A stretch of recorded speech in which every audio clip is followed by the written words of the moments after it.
Man. Whoo. Rock and roll, baby. Yeah, I guess. Mm-hmm. The time flew by. Well, I appreciate your guys' input on my baits because when you're working on something like that, it's only you and you can get in a rut, good or bad, and you think it's good, but you need somebody else looking at it. Mm-hmm. Like I printed them up, and my buddy said, "You spelled it wrong." So I said, "What?" And he wouldn't answer me. So I kept looking and looking. I thought it was boost, BOOSTER, booster. No, well here it's enhance. Mm-hmm. It was ENANSE,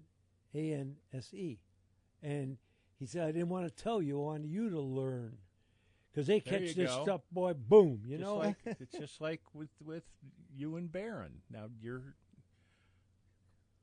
pal is trying to train you like you trained Barron not to poop on the floor. Oh, he do too good. See, and neither are you. Yeah. No, I'm just kidding. I know. No, it's always good to have a second set of eyes. Yeah. Or even a third. Well, but these your two baits, guys, and people may think, well, that's a stupid idea. I would never use that. But there are no stupid ideas. You have to try it. Yeah. It's if like it works, it's like saying, "Oh, I hate broccoli." It's like, "Okay, have you eaten broccoli?" No. Or I hate anything. Have you tasted it? No. Right. Then how can you say you hate it? Yeah. You're right. You got to try it. Yeah. It's like your catfish stuff. A lot of people look at the bombs and the other freeze-dried shrimp strip and squid strips and scoff at it like, "Oh, that would never work." It's like, no, it does. You know, there are some people. And when somebody sees that, like the gentleman on YouTube with the Fishing Hacks YouTube page, and goes, "Wow, that's really cool," and he said, "Why didn't I think of it?" Exactly. So you're right, but I think there are people that are just negative, and I don't care what you put. Oh, but I could just use real live. I'm not negative. No. I know. No, like, I use the real chicken livers. Well, yeah, but how do they stay on the hook? They're Mr. Negative right off the bat. So, but that's interesting. But yeah, that's why I appreciate. But I don't know all the answers. But that was keep up the good work. That's all I'm saying. Okay, thank you. Yep, I appreciate that very your very much. Your ideas and your innovations are awesome. Good, thank you. Because you're not writing it down. I just gave you a compliment, Joe. Joe. I got it in my. I ain't never gonna forget that. Okay, I don't have buddy. to write that one down. But I want to get to Bud here. How's old buddy Bud doing? Riser? Oh, push the button. Yeah. There we go. It works better if I push the button down. How are you? Almost perfect. Oh boy! Oh boy! There you go. Wow. I would be doing better if I was catching some fish, but that's the way it goes. Are you out on the lake? No, I was actually I just was south of Lodi, fishing a little lake that I know. we all know and love. Named Chippewa? And I had one hit before I got cold and wet. Wow. Mm. Is it still raining out there? Yes, sir, it is. Oh. To the south, it's raining. It's I'm actually driving down to Chippewa Lake right now. Yeah. And going to try it down here, a couple casts off the dock and see what I could do.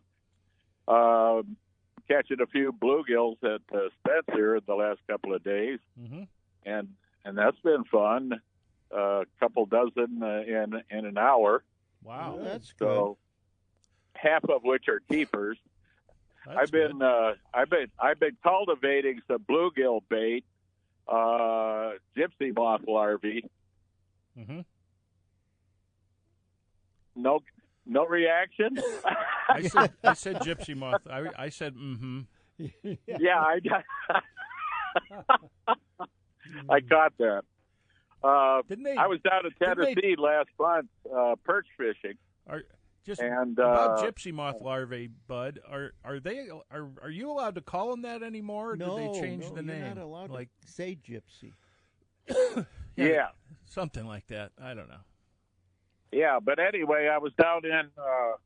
Speaking of your butterflies, boss, I was down in Tennessee last month perch fishing, and I saw the 3 beautiful tiger swallowtails at the boat launch, quote unquote launch, in the state forest next to the creek launch again. Yeah.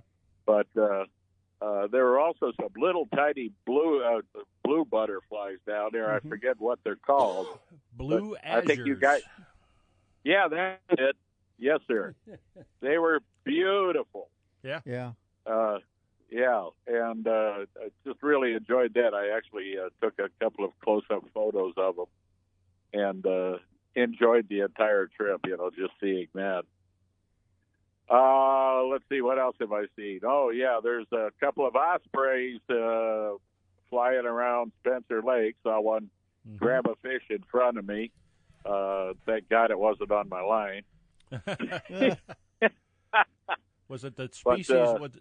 Was it a species of fish you were looking for? Actually, you know what? Speaking of that, I caught about a 9-inch, what I think was a golden shiner in that's a big one in Spencer yesterday.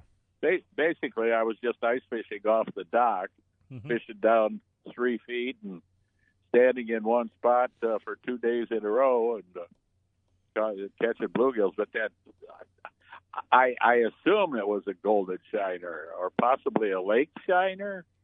But it was not that big. Not there. I don't Not that probably big. This was about golden. This was say about somebody had bait and let it go, and it just grew.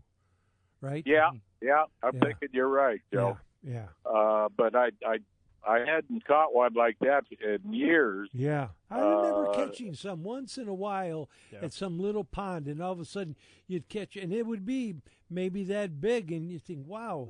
There are goldens in the creeks around there, too, and there could be creek feeding there. Yeah, there are so many species but of they are neat minnows when you around. catch It's one. Yeah. unbelievable, Yeah, I used to catch, I assume they were lake shiners up at Marblehead when I was ice fishing off the docks up there. Right. Right. Yeah, but, it's one more couple days here, and when this weather roller coaster slows down, those walleyes are going to be all over the place, especially off Vermilion and Huron, and coming out of the rivers. Yeah. I also heard that there are some walleyes running in the Mahoning River, just off Mosquito Creek. Yep. And right where they've been doing pretty well there. Right where it feeds in down there. Yes, sir. I was out that way yesterday. So, really? and the white Not bass there, are starting. but at Mosquito. I was at Mosquito. Okay. Were you down at the state park, Carl? Yeah, we were at down fishing the docks. The Cascray guys, one of our pro staffers, organized a little dock shooter crappie tournament, and we had cool! That yesterday, and all that rain and mess, and wow. boy, the water was muddy. It was tough. Boy. I'll talk about it in the fishing section, but it was fun though. Okay, excellent. Hey, you know what? I am looking at male and female hooded merganser right now. I'm pulling into a farm pond. Oh, nice. Their spring plumage is out of this world. Beautiful. This is when they are the just prettiest, is right now in the spring. Yep, the male is just spectacular. Oh, yes, exactly. Well, exactly. I'm going to get out and make a few casts with my rooster tail. There you go. Catch happens. something. Go get them, bud. Okay, guys. See you, bud. Hey, we'll see you, bud. Bye-bye. You bet. Okay. Bye. Okay, and how's Joan doing? Oh, hi. How are you doing, Joe? Good. I know I don't have my own story section on the show, but I'm about to start one. Okay, good going. Good going. Story about my grandfather. Okay. He was a chicken farmer in Iowa. Okay. When he was a boy, he had no choice. You're out there helping with the chickens. Sure. Well, then when he was a young man, he told his father, I'm tired of chicken farming. They need linemen in Cleveland. I'm covering all your topics of everybody's talk today. So anyway, back then when you were a lineman, you had to dig the holes and put the poles up by yourself. Yeah. And he did that, and my dad told me a couple times he got zapped with the power. Well, he couldn't get the chicken farmer out of him. So when he got married, he had a garage full of chickens. And this is kind of what reminds me of you. He never just wasted stuff. He took those chicken egg shells, put them in water, and then he put coffee grounds on the side and just let it dry out. He would plant roses, and before he would put all the soil in for the roses, he would take these chicken egg shells with this water and these coffee grounds, and he would spread it all into the soil, and he would plant his roses. He had the most gorgeous roses you ever wanted to see. Yeah. Then he reminds me of you, because he was always coming up with the next, what am I going to do? He would take a pink flower and a white flower, slice them together, and next year he had a pink and white flower. Right. He'd take the pink and white and put it with something else. Wow.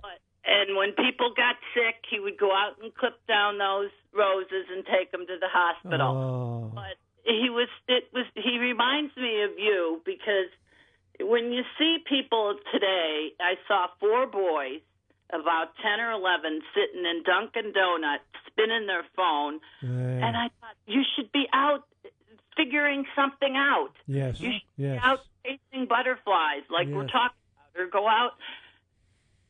Back then, I think it was more a sense of adventure. But I think you either have it or you don't. I think buy them all a pellet gun. Yeah, I don't think. Well, okay. So for something like that, you need somebody to show them. But with a lot of other things, I think some people are just don't have any initiative, and they're happy to just not do nothing, and it's hard to change it. But with young kids, and because I had my uncle that would take me and whatever, so you got to have somebody when you're really young, because you can't do it on your own. You know, you don't see kids riding a bicycle anymore. No, you're right. Don't. You're right. I Yeah. used to don't want you to do this, Joe, but I used to roller skate for hours. Well, I haven't given up yet. I'm still contemplating. You're on my bad side now. You said roller skate. Oh, yeah. Oh, I forgot to tell you, Doc loves when we talk about roller skating. But when you plant things, put some mint around it. When I would plant my tomatoes, I would. And you don't need all these chemicals. Right. We went perch fishing. Marigold, and a lot of the other stuff doesn't like the mint. Yeah. There's natural ways to make a nice garden, and then you are bringing in the butterflies. You are bringing in the bees. We would go perch fishing, and we would clean the fish, and we put them in a bucket, and it was in the spring, and then go to put in the tomatoes. In the bottom of the hole, I would dump some of this fish and throw some lime on it, and then plant the tomato. And they were like, because they got a good a jolt of it. Bet. But the last thing I wanted to say about my grandfather is he defied the American Medical Association. Okay. He lived to be 85, and he ate bacon and eggs every day with toast, fried in bacon grease. Wow. Every day. But see, that's probably all he ate all day. Yeah, but somebody else with a different makeup would do it. Yeah. People going, oh, you shouldn't eat any grease. It's like, yes, you should. Well, we grew up on Crisco. You know, that's all my grandmother used. And when she made when she made the donuts, it was a pot of that oil. And them donuts were so good. Another word. There was another word that she used. Quit but jumping anyway, around. I just think it's interesting listening to all these different people stories. Okay. So I wanted to tell you about that, because these chemicals they're using on lawns and that, makes me sick. Yeah. There's natural ways you can make nice landscapes without all this crap. Yeah. Yep. Have a good day, everybody. Thank you, Joan. Thanks. Bye. Okay. Keep eating the grease. See ya. Okay. Got to take a break. Doug, hang in there. We'll get to you sometime. And we're taking a short break. We got fish report. Fish report coming on the other side. Shining through the trees. Crickets are singing and lightning bugs are floating on the breeze. Baby, get ready.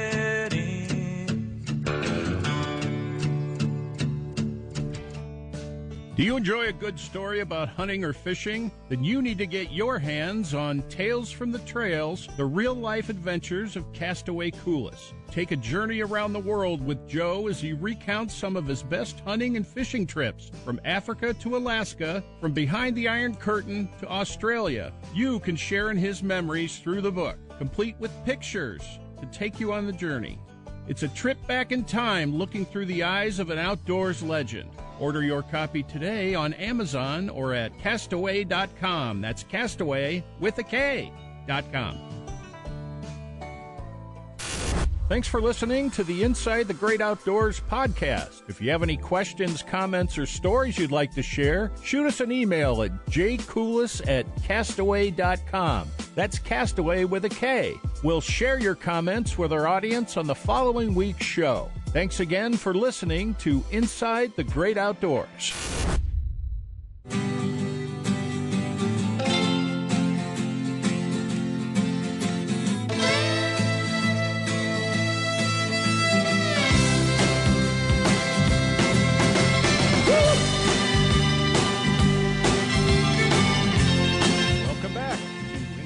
Outdoors, and this is Big Daddy. Joe had to go yell at the engineer for something and make him cry. I think he took him some food. But anyway, time for the fishing report, brought to you by Mogador Bait Tackle and Marine Repair. And how is it? Oh, fishing has been pretty good. Really? With this weather? It has, absolutely. It has been, it's been sort of like the weather, hot and cold. Oh, okay. So, it can change that much? Monday, I was out Monday. It was my last day off. That good old April Fool's Day was on Tuesday, but I had Monday off and went to Nimisila and did some fishing. And I didn't catch any. Oh, I caught one crappie, but and a bunch of perch. But there were a lot of the bass guys were fishing out there. And one of the bass anglers fishing from shore, Mark Nicholas, caught a 5-pound, 9-ounce bass. Ooh, almost 6. And it was a big one. I bet. And all there were a lot of guys that were catching bass. He's caught several 4s and 3 4-pounders, and then the big 5-pounder. He caught another 5-pounder later in the week.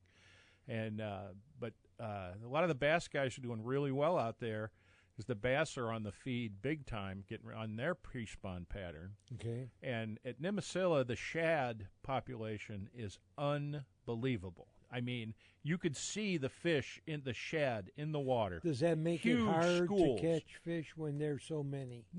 It depends. Yeah, depends on the day. It depends. If they're full, if there's a full moon or a clear sky at night with a bright moon, there's just so they're going much to eat bait. the fish are going to eat more at night, and in the morning they'll be eating a little bit still. Then during the day they'll rest. Oh. But if they get hungry, they're going to come because the bait's right there. So there can be too much bait in a lake, as far as fishermen are concerned. No. Okay. There can be, because it can break down the system, but it's But like you said, you saw so many. Yeah. Is it hard to catch fish if there's that? Okay. No.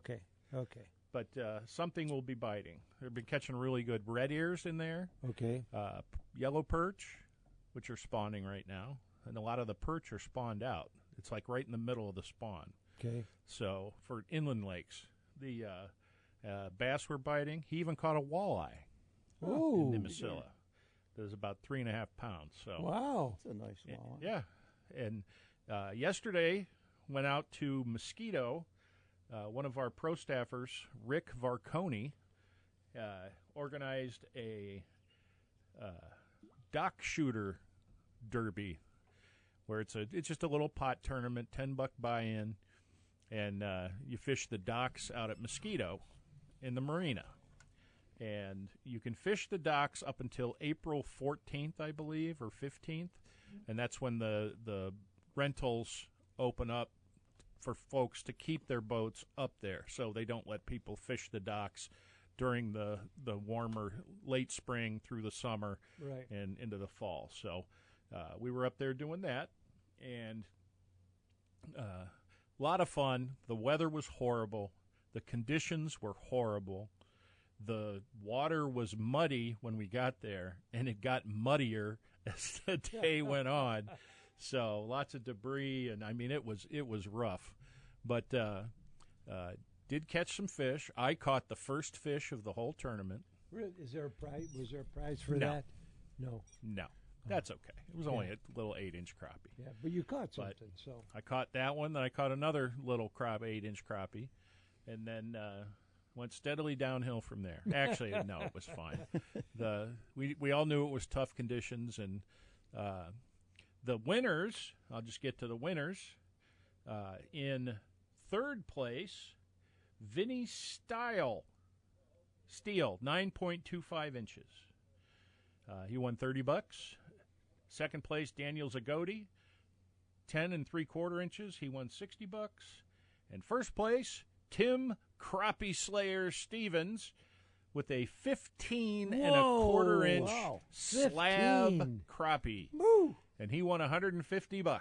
Oh my gosh. And this tournament is a fundraiser for Cast Cray Cares, which is the nonprofit attached to Cast Cray Outdoors, the tackle company, and they raised $60 for that, and they used the money to help with donations to kids events and all sorts of stuff, senior citizen events, veterans events, all sorts of stuff that folks ask for help with. Boy Scout events, all sorts of stuff. So if you're interested in that, contact Rick at Cast Cray Outdoors. You can check the website, castcray.com, to get his contact info. And there you go. But it was a lot of fun. We usually have one in the spring and one in the fall. And they're talking about putting together a bluegill shootout somewhere. But that's all in the works. So, and they did give a gift, a prize package for the smallest crappie. Oh, you won that? Nope, I didn't win, really? Joe. You just I know you're disappointed in me for not catching the smallest. I mean, I don't ruin your your whatever. My reputation. Your reputation. That's Yep. it. That's it. Was a bait package and $25 gift card. As a package of 5 or 6 Cast Cray soft plastics. And $25 gift card to the castcray.com site. And Mike Carter won that for a whopper of a 6-inch crappie. Oh. So I set the bar right in the middle. There you go. And everybody smacked me down. Yeah. So I did catch a nice 15-incher, though, but it was a bass. Oh, well, still. And I caught a nice 9-incher, and it was a pumpkin seed. So wrong species, which that's me. Does that foundation sponsor any elderly events? Absolutely. What are you pointing at me for? You are an elderly event, Joe. I'm just an event. Every day's an event with you. You mentioned April Fools. Yeah. I think you're so. I went back to work. Up at Mike up. I wish it was an April Fool. Mike O'Bray posted this thing about this new the fish finder. I believed it only because technology. It was, I don't know if Doc you saw, but it said it'll tell you the Perchinator species. 5000 or something. Yeah, it'll tell you what the species is and a bunch of stuff, which with the technology is not that crazy. Yeah, no, he was like, oh, you can tell whether perch and what's a sheephead and what's a walleye and what's every, pick out the jumbos. It's not that. It'll do all the work for you. Well, it's not that out of the question. Way technology is going. It was, I know. So that's why I kind of thought. Tell you the name of the goby, Yeah. No, it's like the artificial intelligence Moby Goby. It's going to generate artificial fishing. Well, that's the which problem, is a problem. So, yeah. Okay. Stick with the old school. But the fish are fishing's been really good, and if you go out, wear your rain gear because the fish are already wet and they don't care. So but there you go. Okay. Thanks everybody for showing up at the tournament, and get out there and catch some fish. Good. We can get a phone call in here quick. Good morning, Doug. Hey, hello, everybody. Hey, a couple, I'll try to be quick here, but you guys were earlier talking about different bird species and you said you carried a pocket guide or something for Yeah. your. Well, if you got a smartphone, there's so many apps you could use for wildlife, butterfly, fish. It doesn't matter. Yep. My Android phone has Google Lens. It's already built in, and your phone, if you have an Android, is probably there right in front of you. You click on that lens and you go through your photos, identify it, and it tells you what it is. And just like you search it up, and I use it a lot too when I see something, don't know what it is. Yeah. That's a nice tool. And also, I heard the other fella earlier talking about the Holy Mackerel Fishing Tackle Show. I was there yesterday. It was pretty well attended. Friday was the day to go. I couldn't make it, but there's still some good deals to land there, especially if you're a beginning angler on a budget. That's the place you want to go. But I was going to say regarding that, I've been going to that guy for over 30 years. I know his nephew, Leon. I used to see him at the old Niles show. Yeah. And he said there is one potential serious buyer for the show. It may continue, it may not.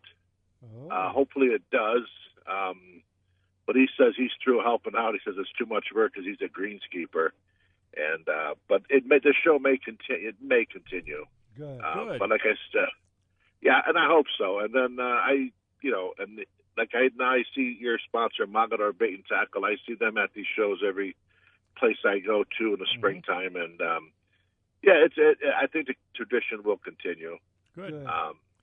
And real quick, the bass fisherman, was he fishing for bass or was he fishing with bobber? Fishing for bass. Jerk baits and stuff like that? Yeah, he was using I think he was using a blade bait. Okay. Probably slow retrieve. Yeah. Yeah. Or a lipless crankbaits. He was using lipless crankbaits. My bad. Oh, okay. Yeah. Okay. Yep. That's common. Yep. And real quick too, I missed where your tournament was. Was that Mosquito Lake with the Cass Creek? Yep. Oh wow! You guys just were around the dock area? Yep. Just up there at the docks. Okay. And beautiful. The water's going to be muddy for a while, though. It was really coming in and coming down. So. Hey, Carl, I'm going to let you go with this question, though. Carl, when you as a kid, I used to fish behind the damn Mosquito Little River. Yeah. Mm-hmm. But if you keep on, is there access way down the river somewhere where you could fish, park, and then walk down to that creek, river, Mosquito Creek, it's actually called? There's an access below the spillway. This segment brought to you by, so there's access down there by the spillway, so you can get down. Yeah, I mean, like way downriver, like way. The only place that I know of, there's a couple of bridges along the Mahoning River. You can fish by the bridges where they're pull-offs, and they have access down there, and a couple of parks in like Warren. So I'm not too up on the Mahoning River, but there are some access points along bridges, and just look for the parks along the river. Okay. Yeah, I have to check it out. All right, thanks a lot, guys. Sure, Doug. All right, Doug. Yeah. Okay, and then we got to take a break, and we got storytelling time on the other side. Where are we going? Lake Ontario in the fog. Baby, though I chose this lonely life, it seems it's strangling me now.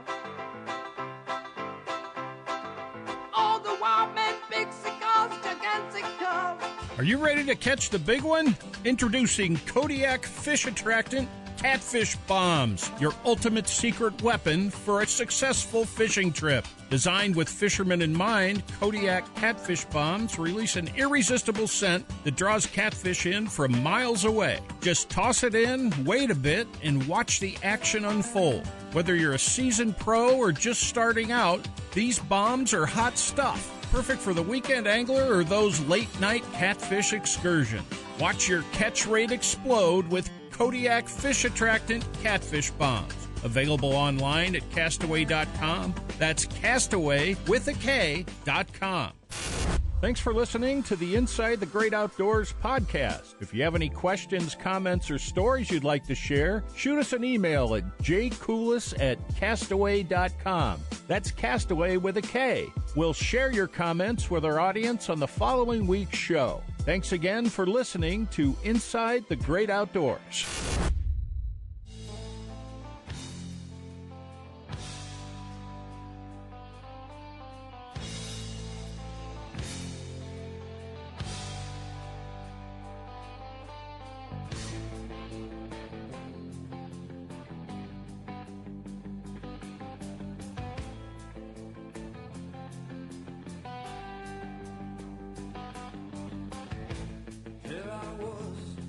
in the wild again.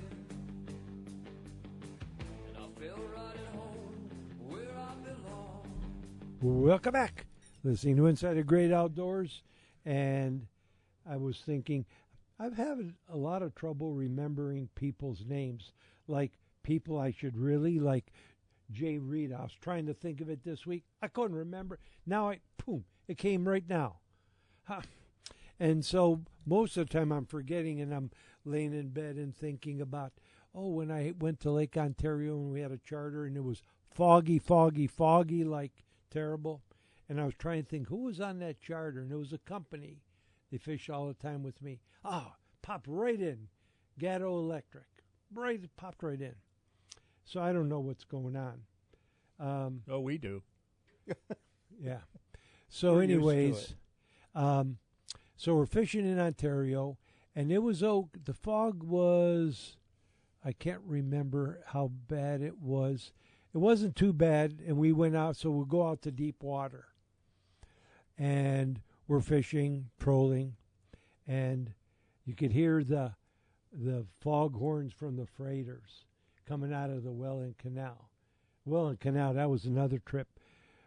I had to bring the Hr.3 and some of the other boats from Cleveland to Lake Ontario, and the Welland Canal is an experience. I think there's about 7 or 8 locks. Some of them, there's like the one is 15 miles in between, and some were half a mile, all different and different. The last one is the big one. You must go down about 50 feet because you're looking way out on Lake Ontario, and then all of a sudden you're on the level of Lake Ontario. And it was neat. It depended. That was cool. When you got to the Lake Erie side, you had to check in, and he says, "Okay, we'll tell you when to come." Might be a day, might be an hour, never knew. And so we'd go into town if we knew it was a while, and if you were lucky, you would get in with another couple boats because that group stays as a group. If you got in with a freighter, forget it, boy, But if you had a group, that whole group, if they went fast and they could get you through, they did. So that trip could be, I think we made it once in about 2.5 hours, and it could be a day. You never know. So anyways, we're fishing in Ontario, and it's getting foggy. You hear all night long you could hear the foghorns. So we're trolling, and all of a sudden I hear a foghorn, and it's close, but you have no idea where it is. So I would turn to the left because we're still trolling slow, and it would be to the right. It's going to hit me. So you go to the right. It's going to hit. So no matter where you turned, that thing was coming at you. So luckily, this was the luckiest thing ever. I thought I better start the other engine just because you only troll on one engine. Because with the big Hatteras, one engine was plenty of speed. I could get it down pretty slow with one, but I had to also have the engineer guy work on it so it would idle at like 500 RPMs. So I start the other engine and get it. And as soon as I start the other engine, I look because I'm going I don't know which way to go.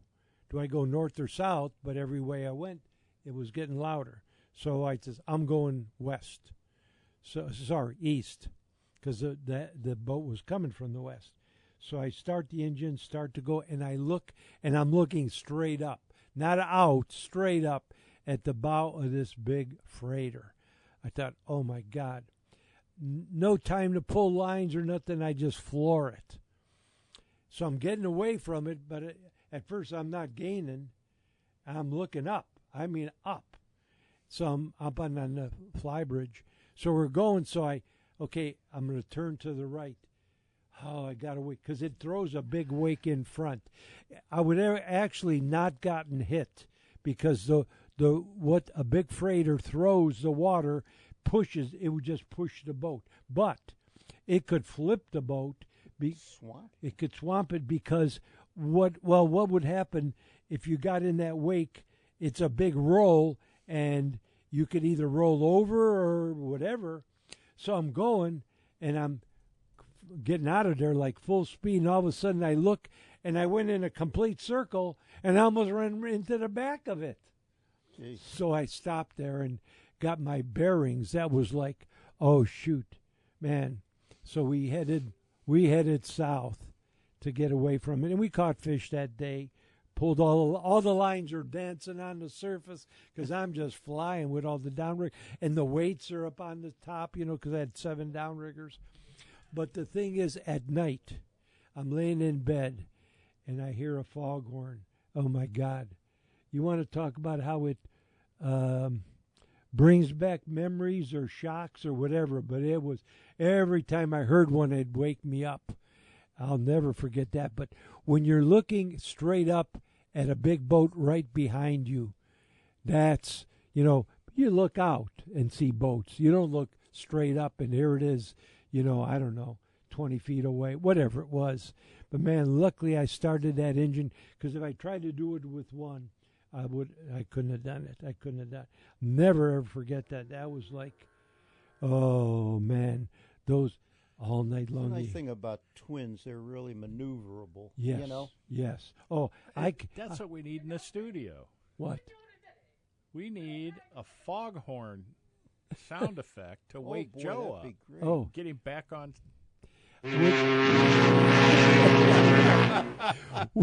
With twin engines, I could literally spin the boat on its axis. I could just stay in one spot and spin it. So I could dock that thing, boy. I'd get up in the tuna tower so I could see every inch of the boat. I could put that thing anywhere, boy. It was. They're amazing. I only drove a boat with twins once, but you learn real fast, Oh yeah, yeah, for docking and stuff. But it was. Yeah. I was on a boat with twins once, and I learned real fast. Yeah, right. Oh, jeez. Yeah. Oh, I did get a call. Somebody asked about the catfishing where we're going to go up Sandusky Bay. Sam Horn that took us. Yeah. So if his phone number, give him a call, 216-513-0522. That's 216-513-0522 for catfishing up at Sandusky Bay. Does he have a pontoon boat, or what does he have? No, he's got a new boat, wide open, real nice aluminum boat. That was the other thing I caught fishing at Nimisila was catfish. Really? I was crappie fishing, just had a little crappie jig on. I caught bass and catfish and yellow perch and red ears. See, I gotta find a place where I can go catch catfish with my baits. Go to Nimisila. Really? Yes. I've never been there. Have idea where to go. Go to Nimisila. Can you take me? You'll figure it out. No, I'm not taking you. To the spot you got to go figure it out yourself. I ain't got time Carl for that. will tell you where to go. I got to figure out the baits. That's a full-time job. What? Got to do everything. You got to be I'm my a busy field man. guy. I'm a busy man. Yeah, right. You fish more. Charge him. Charter. I should. Charter I should guy. charge. Yeah. You fish more in a year than I do in Carl's guide the last service. 10. No, it wouldn't be a guide service. Be Big Daddy's angling consultant. There you go. There you go. How's that? Yeah. That sounds good. Yeah. But I do need to see. I need to. Well, okay. When Sam Horn took me to that pond, I learned it.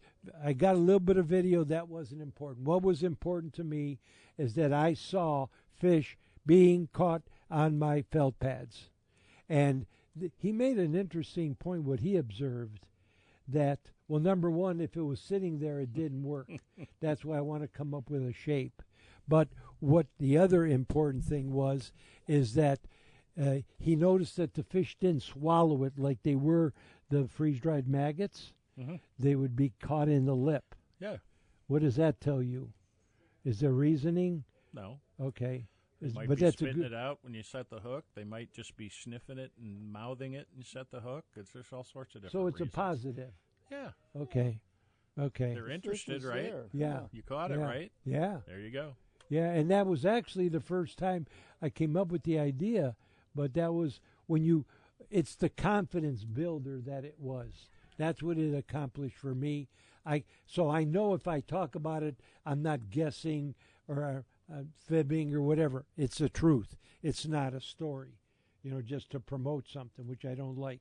It's got to work. It's got to be truth. I believe that's so important. Oh, absolutely. Reputation is so important. It takes years and years to build it and no time to lose it. Yeah, so Michael Bray says, Brian Rambowski said, I should be your tackle tester. Yeah. But not your food tester. Oh.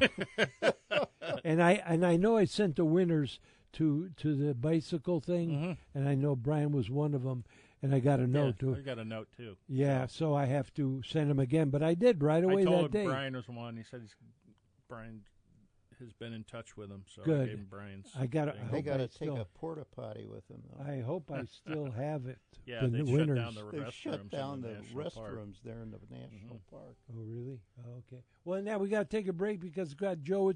He said we got a lot of good news. So there's tons. We'll get him on the other side. We'll take a break. We're in the home stretch. See you soon. Hot town, summer in the city, back of my neck getting dirt and gritty.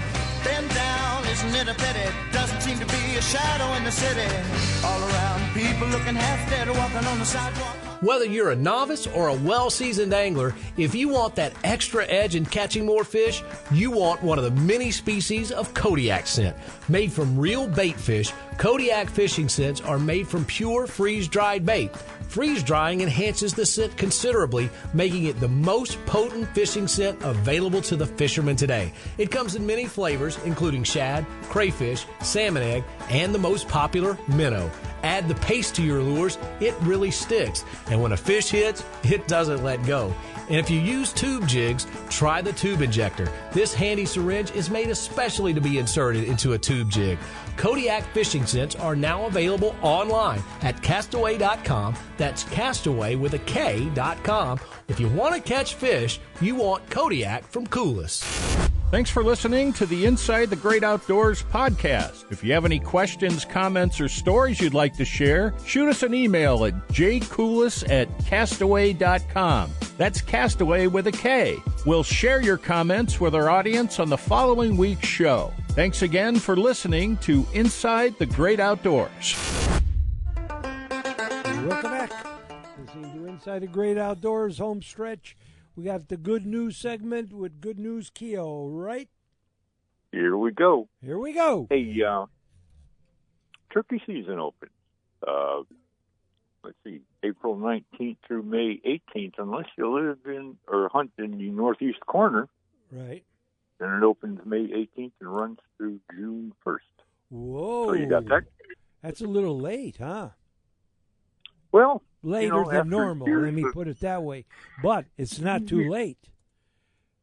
No, not for that northeast corner. No, which that's tend actually to breed good. later anyway. Yeah, right. That's good because the later it gets, the most of the hens are bred, and the males are out there, which is the only thing you can shoot, and they're really out there looking because it's slim pickings. So. Yep. So there you got. Also, I put a bunch of links on the Facebook group page. One is the trout stocking schedule, which we talked about a couple of weeks ago. Right. 85,000 trout are going in the water this spring, and when and where is all on the list. And there's a few new places, too. Wingfoot Lake is one of them, Carl. Yep. Oh. Yes, sir. So there you have that.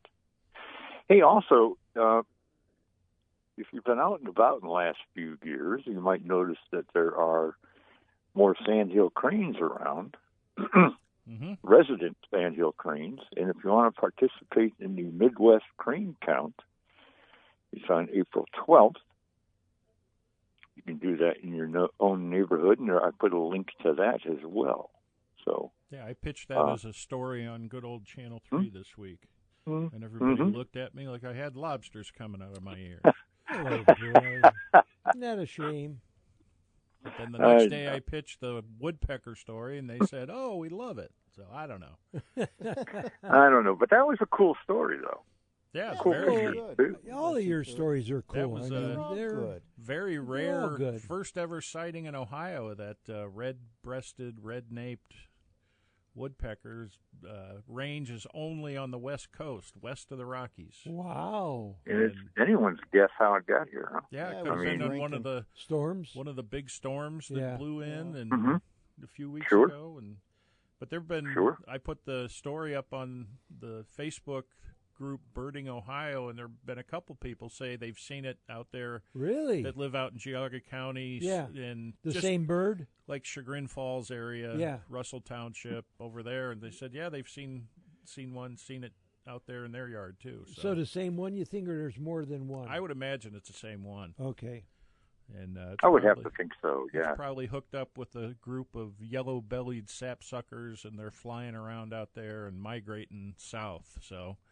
Or migrating north. My bad. They spend their winters anywhere from the southern U.S. all the way down into Central America. So, hey, the ospreys returned to Parkman this past week, and they're everywhere. Mm-hmm. So I'm at And Nimisola. they're busily repairing their nests. It's pretty cool to watch. I know Bud Reiser mentioned it in his call to us, and I saw one at Mosquito yesterday dive and grab a fish right in front of the docks and pulled up a big shad that was about 13 inches long. And everybody was like, that's not a crappie, is it? Right. So it was neat to see. Hey, it's also that time of year when you're more likely to run across what might appear to be an orphaned baby bird or animal or something. And, of course, the best advice is to do nothing. However, if it's just the case where it's a fledgling or close to being a fledgling and it just fell out of the nest and you can see the nest and you're able to return it to the nest, that's fine. The old wives' tale is that the parent bird will smell you on the baby and it'll abandon it, and that's not true. Birds, as a rule, with the exception that we talked about last week, vultures, they really don't have much of a sense of smell. Maybe Joe's part bird. Mm-hmm. Oh. Yeah, but if you're in doubt, I put a link on the Facebook group page as well to this. If you're in doubt, there are people you can contact and bounce it off them that work with the ODNR. So, occasionally you do have one that's injured or and can be rehabilitated. But, just don't go off willy-nilly picking up baby critters and putting them in boxes and bringing them around. You think you're helping, and it's not the case. Good. No. Get a little bit of guidance. Yeah. One real quick thing with that, you're saying rehabilitating. There's a picture they have online of they rehabilitated a condor. Now, this guy's got like an 8-foot wingspan. But you see him and he comes out. And I don't know what they weigh, but they got to weigh 25 they're pounds. huge. They or probably maybe weigh more than that. But you think. They're enormous, yeah. Yeah. But he can literally, now a bird that big, it's so interesting to watch. He can actually jump up, and his wings are so powerful that he could fly. Just think about flying, what it would take to get him up in the air and to fly around. And it's marvel at birds, little ones. They all do it, but you don't realize it, how they could fly in comparison to their weight, which is amazing how nature, you see that and it's like, wow. He can get up in the air and soar around. I just marvel when you really notice it when it's a big bird like that. So it's not a little bit of thing, but they rehabilitated, and now he's living out in the wild on his own and feeding and the whole bit. So just a quick comment. Quick comment. Cool. Yeah. Yeah. Hey, one other news. This comes from the Ohio Outdoor News, and it may not seem like a big deal, but it really is. The U.S. Court of Appeals for the 10th District on March 18th affirmed the public's right to corner cross to access public land. And I don't know if you've been following this story, but if you have public land that's landlocked, there's no trail or road that'll allow access, but it touches another piece of public land on the corner. Now, you may have private land on either side of that corner. Right. And until this ruling, courts had favored in behalf of the landowners, right, saying you can't cross that corner because there's no way to do it without actually, right, even if it's a millimeter yeah, of trespass, yeah, technically. Yeah. But the 10th Circuit said, nope, you can cross. Good. It's reasonable to do that. And yes. as a result, roughly 8.3 million acres of public land that were corner locked are now open to the public. Good. So, and with today's technology, you can zero in on where you're at. Sure. So, well, just be careful that those private landowners read the 10th Circuit's ruling, and don't zero in on you with their scope that's on their rifle shooting a trespasser on their property, because some people are very I'm wondering though of their property rights. How many are there? How many? Right or wrong? I'm not judging either way. Sure, but the private property ownership is a big thing. Stop at the private property and tell them. Yep. Yeah. So. And if you have to, take a copy. If you're going there, take a copy of it and show them. So, but yeah, you're right, Carl. It's good. Be safe. Check with the landowner. Exactly. Because you want to. And they'll probably. You don't want to put yourself in jeopardy and say, "Well, I heard on the radio that the 10th Circuit said this." No. I didn't hear that. Right. You got to be careful. That's all. Good. Especially in this day. Well, are you getting your good? Your it goes back to one private landowner from Wyoming that started this whole thing. It's not it was never a huge movement of landowners. Right. It's basically one guy. Oh. Right. So. Yeah. Are you getting your outdoor news? I am. Okay, we're not, so we have to check into. You're not. No. So we got to rely on you to tell us.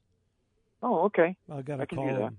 Give him a call. So, all righty. Mm-hmm. How about culture? Oh yeah, I got one. Good. From Will Rogers. I got one from Will Rogers too. Okay, let's get him in here. It was the same one. Good judgment comes from experience.